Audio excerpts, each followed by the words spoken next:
Hello दोस्तों, नमस्कार। मैं संजीव आप सभी का विद्यापनी में स्वागत करता हूं। हम करने वाले हैं कुछ मोस्ट इंपॉर्टेंट क्वेश्चन। एग्ज़ाम जो आने वाले हैं हमारे एनटीपीसी, बिहार एसएससी, बीपीएससी, दरोगा, ये सभी के लिए काफ़ी महत्वपूर्ण रहने वाला है।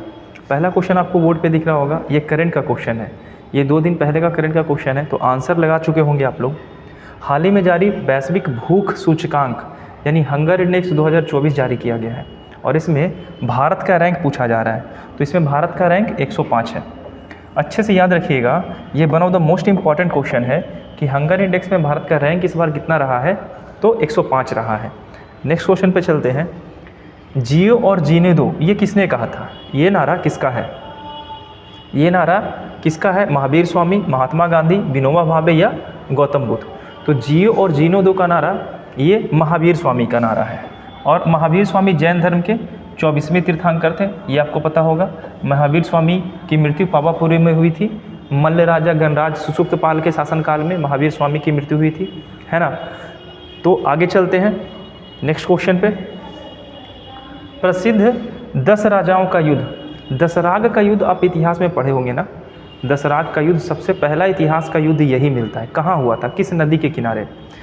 गंगा, कावेरी, ब्रह्मपुत्रा। ये ब्रह्मपुत्रा नहीं, ये ब्रह्मपुत्रा है। और ये है परूसनी। परूसनी को रावी नदी के नाम से वर्तमान में जानते हैं। प्राचीन नाम है परूसनी।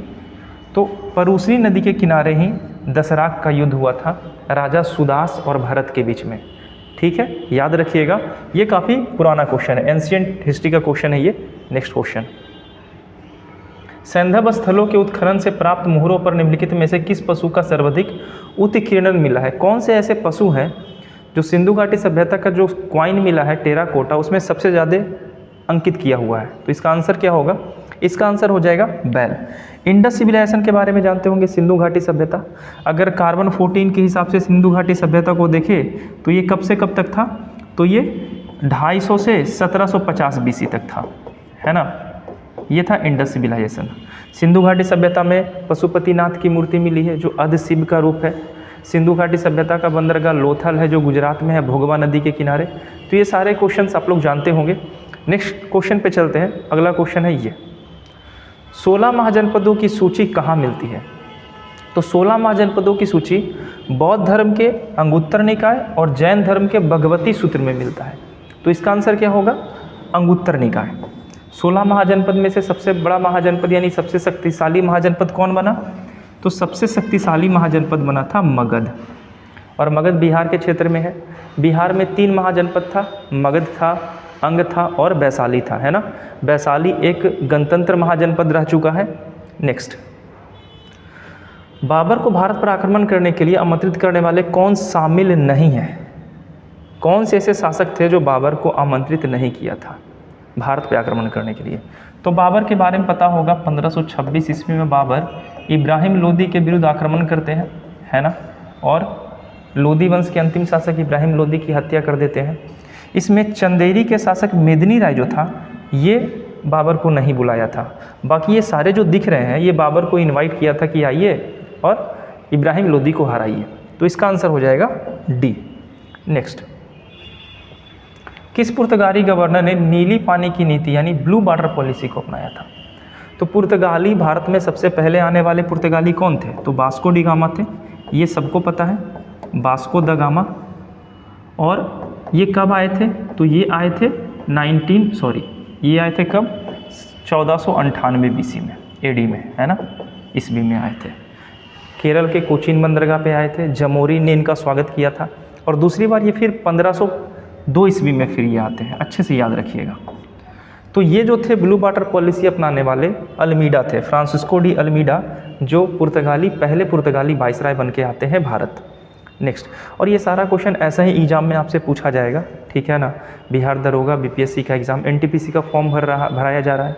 ये सारे क्वेश्चन अभी आएंगे। अब इसमें रीजनिंग और मैथ का भी क्वेश्चन मैं इंक्लूड किया हूँ, तो अच्छे से लगाइएगा और कोशिश कीजिएगा कि आपका स्कोर अच्छा रहे। कौन सी नदी भेड़ा घाट के समीप कपिल धारा जलप्रपात का निर्माण करती है? तो सबसे पहली बात तो यही आती है, कपिल धारा जलप्रपात है किस राज्य में? तो कपिल धारा जलप्रपात मध्य प्रदेश के जबलपुर में है, याद रखिएगा। मध्य प्रदेश के जबलपुर में है कपिल धारा जलप्रपात। तो मध्य प्रदेश से कौन सी नदी प्रवाहित होती है, इतना देर में तो आप समझ चुके होंगे, नर्मदा नदी। नर्मदा नदी जो है ये भ्रंश घाटी का निर्माण करती है ना, एस्चुरी का निर्माण करती है और अरब सागर में अपना जल गिराती है। ये अमरकंटक के पठार से निकलती है। नेक्स्ट क्वेश्चन, काली मिट्टी का विस्तार कहाँ पाया जाता है? काली मिट्टी को कपासी मिट्टी, रेगूर मिट्टी भी कहते हैं, है ना। काली मिट्टी में जल धारण करने की क्षमता काफ़ी अधिक होती है। कपास की खेती के लिए काफ़ी प्रचुर मिट्टी होती है। काली मिट्टी महाराष्ट्र, मध्य प्रदेश और गुजरात, ये सभी जगह पाई जाती है। दक्कन का पठार आप देख रहे होंगे, अगर भारत का मैप अगर आप देखे होंगे तो ये क्षेत्र में फैला है दक्कन का पठार और यहीं पे हमारी काली मिट्टी है। तो याद रखिएगा, दक्कन के पठार के क्षेत्र में काली मिट्टी की प्रचुरता पाई जाती है। नेक्स्ट क्वेश्चन पे चलते हैं। भाखड़ा नांगल परियोजना किस नदी पे है? भाखड़ा नांगल परियोजना किस नदी पे है? सिंपल सा क्वेश्चन है, आंसर लगा चुके होंगे, सतलज नदी पे है। अब सतलज नदी के बारे में बात करें तो सतलज नदी कहाँ से निकलती है? कैलाश पर्वत के मानसरोवर झील से सतलज नदी निकलती है और सिपकिला दर्रा से ये भारत में प्रवेश करती है। अच्छे से याद रखिएगा। और सिपकिला दर्रा हिमाचल प्रदेश में है और यहीं से ये भारत में प्रवेश करती है। अगर बात करें रावी नदी का, तो रावी, झेलम और ब्यास, ये सारी की सारी चारों नदियाँ जो है वो सिंधु नदी की सहायक नदी है, याद आपको होगा। आगे चलते हैं। बोडो निवासी कहाँ के हैं? तो ये ऐसा क्वेश्चन जनजाति से या नृत्य से या खेल से ऐसे क्वेश्चन पूछ लिया जाता है, अच्छे अच्छे क्वेश्चन पूछा जाता है ना। टाइम पास नहीं करना है, आंसर देना है। आंसर है बोडो निवासी कहाँ पाए जाते हैं? तो बोडो निवासी ये मेघालय के क्षेत्र में पाए जाते हैं। अब इतना हिंट देने के बाद आपको पता हो गया होगा कि मेघालय इनमें से कौन सा क्षेत्र है। अमेजॉन बेसिन ये तो अफ्रीका में चला जाएगा, संथाल परगना झारखंड में चला जाएगा और मध्य प्रदेश तो अलग ही हो गया। मेघालय में पहाड़ी है, गारो, खासी और जयंतिया, और यही पहाड़ी के क्षेत्र में और गारो, खासी, जयंतिया ये जनजाति का ही नाम है। तो बोडो निवासी मेघालय के गारो पहाड़ी पे पाए जाते हैं। नेक्स्ट, झारखंड क्षेत्र से लोकसभा की सदस्य की संख्या कितनी है? तो झारखंड क्षेत्र तो ठीक है, अभी लोकसभा का चुनाव हुआ है ना हरियाणा में, सॉरी लोकसभा का चुनाव नहीं हुआ है, अभी विधानसभा का चुनाव हुआ है हरियाणा में। तो आप हमको ये बता दीजिएगा कि हरियाणा में जो विधानसभा का सीट है वो कितना है। बस मैं ये बता रहा हूँ कि हरियाणा में जो विधानसभा का सीट है उसमें बीजेपी ने आउट ऑफ जितना भी सीट था उसमें से 48 सीट हासिल किया है। आप लोग हमें कमेंट में बताना कि हरियाणा में विधानसभा की सीटें कितनी हैं और इस बार हरियाणा के मुख्यमंत्री नए कौन बने हैं। झारखंड में लोकसभा की सीटें 14 हैं। अब ये बता दो हमें कि बिहार में लोकसभा की सीटें कितनी है। नेक्स्ट बात करते हैं, भारतीय संविधान के किस भाग में संघीय न्यायपालिका का उल्लेख है? न्यायपालिका, सुप्रीम कोर्ट, हाई कोर्ट के बारे में बात कर रहे हैं। तो न्यायपालिका को उल्लेख है भाग के 5 में। सुप्रीम कोर्ट के बारे में बात करें तो 124 से लेकर 147 है ना। 124 में ये बात कहा गया है, सुप्रीम कोर्ट की स्थापना के बारे में बात कही गई है ना। आर्टिकल 143 में देखेंगे तो इसमें परामर्शदात्री का काम करता है ये, है ना।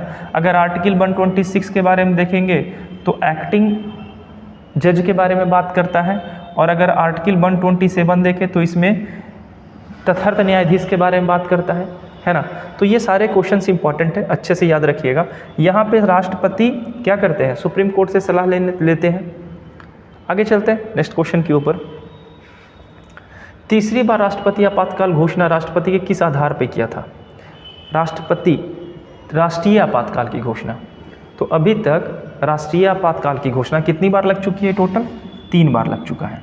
अगर पहली बार बात करें तो लगा था 1962 में भारत चीन युद्ध। दूसरी बार बात करें तो लगा था 1971 में भारत पाक युद्ध, और तीसरी बार लगा था इंदिरा गांधी के समय में लगाया गया था 1975, 25 जून 1975 में। अच्छे से याद रखिएगा। और 25 जून को इस साल से संविधान हत्या दिवस मनाने का निर्णय लिया गया है।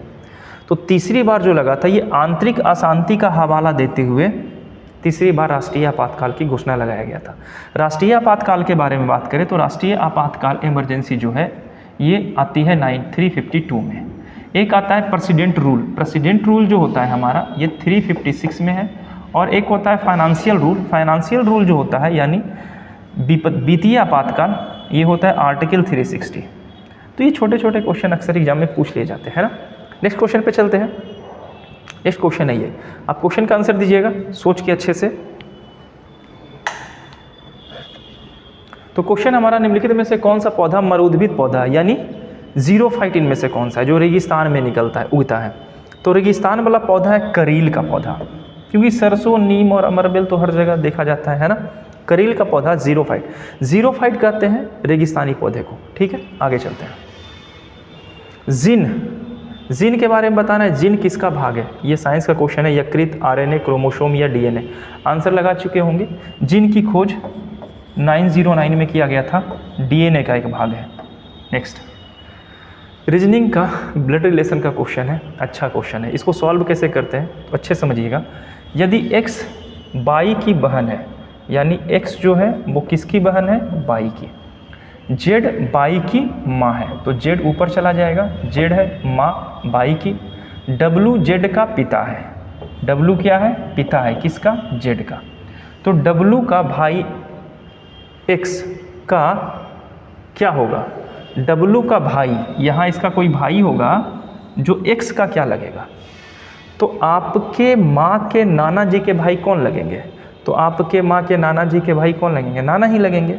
तो नाना के भाई लगेंगे, तो आंसर क्या होगा, नाना के भाई। याद रहेगा, ठीक है, आगे चलते हैं। नीचे गए शब्द को जिनमें से 3 किसी प्रकार से समान है और एक असमान है, उसको चुनना है।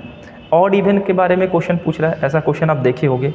नींबू, इमली, कच्चा आम और चीनी। तो ये 3 जो है ना, ये एसिडिक नेचर का होता है, ये तो पता होगा। और चीनी स्वीट यानी मीठा है, तो आंसर इसका हो जाएगा चीनी। नेक्स्ट, समरूपता।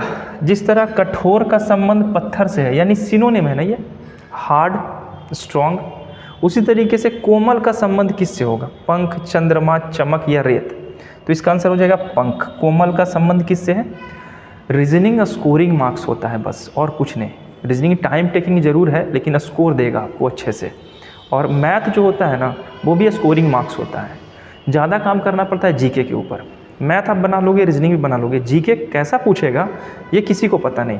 तो ये हमारा लास्ट क्वेश्चन था। आई होप आपको ये सेशन अच्छा लगा होगा। अगर अच्छा लगा है तो लाइक कीजिए, शेयर कीजिए। और अगर आपको क्लासेस करनी है, ऑफलाइन क्लासेज, तो दिए गए नंबर पे हमसे संपर्क कर सकते हैं। मैं नंबर यहाँ पे लिख दे रहा हूँ, आप इस नंबर पे, यह नंबर आपको मिल भी जाएगा, 8873873869। ये मेरा ही नंबर है, इस पर संपर्क कर सकते हैं। यह नंबर आपको मिल जाएगा, उस पर कॉल कीजिए। सुबह भी क्लासेस चल रही है, शाम भी क्लासेस चल रही है, रेलवे, एसएससी, दरोगा, सबकी। बाय।